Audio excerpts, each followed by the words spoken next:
এই মিটারগুলা বিভিন্ন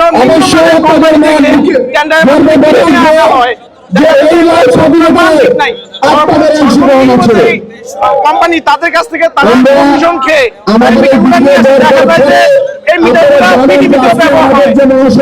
ব্যবহার হয়, কিন্তু তাদের কিন্তু আমাদের পল্লী বিদ্যুতের যেখানে ব্যবহার করা হয় দিলেই এগুলো পুড়ে যায়।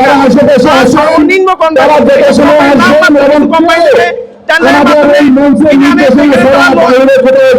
তারা কমিশন পায় বেশি, সেখান থেকে কিনে তারা কোনো নিয়ম ফলো করে না, যেভাবে পায় যেভাবে কমিশন কিনে আনে।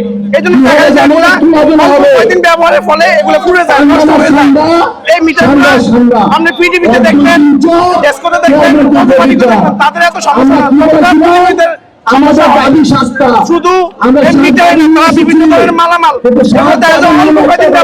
এমন আছে একটা লাইন 2-3 কিলোমিটার লাইন দেখা যায় মাত্র লাইন চালু হওয়া মাত্র লাইনটা যখন চালু করবে 2-3 কিলোমিটার তখন এই লাইনগুলো তৈরি করে এগুলো বন্ধ হয়ে যাবে। লাইন চেক করে দেখা যায় এগুলো ফেটে আছে, তখন ভোগান্তি হয়। এইসব ভোগান্তি যারা কর্মী আছে তারা ভোগান্তি পোহাতে হয়, এগুলো নিয়ে আমাদের কথা বলছি। আমাদের চাকরি নাই, আমাদেরকে ভর্তি করা হয়, আমরা এগুলো বলতে পারি না। আমরা এগুলো বলি আমাদের এখন চাকরি থাকে না, আমরা এই হয়রানি থেকে সুন্দর বিদ্যুৎ ব্যবস্থা তৈরি করুক, আমরা সেই প্রত্যাশা কামনা করি।